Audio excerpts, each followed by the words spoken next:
Middle east में Hamas और Israel के बीच युद्ध विराम की घोषणा के 3 दिन बाद इजराइल ने फलस्तीन पर हमला बोल दिया। इस हमले में इजरायली सैनिकों ने 9 फलस्तीनियों को मार गिराया, जबकि इस हमले में 35 लोग घायल बताए जा रहे हैं। फलस्तीनी मीडिया ने बताया कि ड्रोन, हेलीकॉप्टरों और बख्तरबंद बुलडोजरों की मदद से बड़ी संख्या में इजरायली सैनिकों ने शहर और उसके शरणार्थी शिविरों को घेर लिया और कई हवाई हमले किए। वहीं इजराइल के प्रधानमंत्री ने कहा कि जेनिन में आतंकवाद को हराने के लिए एक व्यापक और महत्वपूर्ण अभियान शुरू किया गया है, जिसे लंबे समय से फलस्तीनी सशस्त्र समूहों का गढ़ माना जाता है। इजराइल ने इस अभियान को आयरन वॉल नाम दिया है। इस बीच हमास और फलस्तीनी इस्लामिक जिहाद दोनों ने पश्चिमी तट के फलस्तीनियों से जेनिन ऑपरेशन के जवाब में इजराइल के खिलाफ हमले बढ़ाने का आह्वान किया है। स्थानीय पत्रकारों के वीडियो में बड़ी संख्या में बख्तरबंद गाड़ियां, जिनमें बुलडोजर भी शामिल हैं, जेनिन में घुसती दिखाई दे रही हैं। फलस्तीनी स्वास्थ्य मंत्रालय ने कहा है कि शहर में कम से कम 10 लोग मारे गए हैं, जिनमें 9 पुरुष और एक किशोर लड़का शामिल है और 40 लोग घायल बताए जा रहे हैं।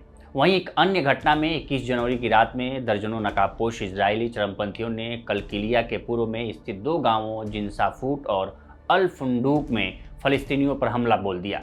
फलस्तीनी घरों और कारों में आग लगा दी और संपत्ति को नष्ट कर दिया। फलस्तीनी रेड क्रिसेंट ने बताया कि कम से कम 21 फलस्तीनी घायल हुए हैं। एक पीड़ित मोहम्मद ने बीबीसी से बताया कि यदि आप कल रात वहां होते तो आपको महिलाओं और बच्चों की चीख पुकार के अलावा कुछ और सुनाई नहीं देता। उन्होंने कहा कि हमारे पास खुद को बचाने के लिए कुछ भी नहीं है, लेकिन उनके पास हम पर हमला करने के लिए सब कुछ है।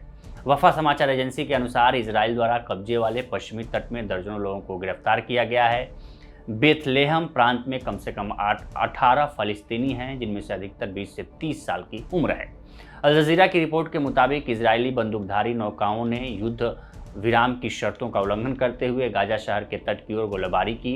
किसी के हताहत होने की सूचना नहीं मिली। ह्यूमन राइट्स कमीशन की अल्बानिस ने एक्स पर एक पोस्ट में कहा, जैसे ही गाजा में युद्ध विराम हुआ, इजराइल की मौत की मशीनरी ने वेस्ट बैंक में अपनी गोलीबारी बढ़ा दी, जिससे जनीन में 21 जनवरी को 10 लोग मारे गए। अगर इसे रोकने के लिए मजबूर नहीं किया गया तो इजराइल द्वारा फलस्तीनियों का नरसंहार सिर्फ गाजा तक ही सीमित नहीं रहेगा। उधर इजराइल डिफेंस फोर्सेज यानी आईडीएफ के chief of staff lieutenant general Herzi Halevi ने 21 जनवरी को अपने पद से इस्तीफा दे दिया। टाइम्स ऑफ इजराइल के मुताबिक उन्होंने 7 अक्टूबर 2023 को इजराइल पर हुए हमले की जिम्मेदारी लेते हुए इस्तीफा दिया। हलेवी के साथ आईडीएफ दक्षिण कमान के चीफ मेजर जनरल यारोन फिंकेलमैन ने भी इस्तीफा दे दिया। हलेवी ने कहा, ये फैसला बहुत पहले लिया गया था। अब जब आईडीएफ युद्ध के सभी क्षेत्रों में हावी है और बंधक वापसी के एक और समझौते पर काम चल रहा है, तो समय आ गया है। हलेवी ने प्रधानमंत्री को इस्तीफे की चिट्ठी भेजी है, जिसमें लिखा है कि वो 6 मार्च को आईडीएफ छोड़ देंगे। वहीं फिंकेलमैन ने इस्तीफे की तारीख नहीं बताई है। दोनों अधिकारियों ने गाजा में शुरू हुए सीज फायर के प्रभावी होने के 2 दिन बाद इस्तीफा दिया।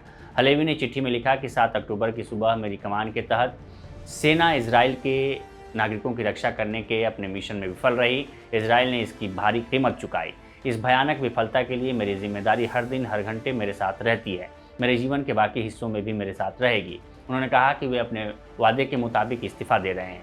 हलेवी ने अपनी और आईडीएफ की सफलता का भी जिक्र किया, जिसमें लेबनान में हिजबुल्लाह, सीरिया में असद सरकार और हमास को सीज फायर डील के लिए मजबूर करना शामिल है। सीएनएन की एक रिपोर्ट के मुताबिक इजराइल के रक्षा मंत्री इजराइल कॉर्ट्ज ने हमास के हमले को रोकने में विफलता की जांच पूरी करने के लिए हलेवी को 30 जनवरी तक की समय सीमा दी थी। सुरक्षा चूक के कारण इस्तीफा देने वाले वो सबसे सीनियर इजरायली अधिकारी हैं जो इजराइल के सरकार के अधीन हैं। फिलहाल इस स्टोरी में इतना ही। बाकी देश दुनिया की तमाम खबरों के लिए बने रहें रुकमत हिंदी के साथ। नमस्कार।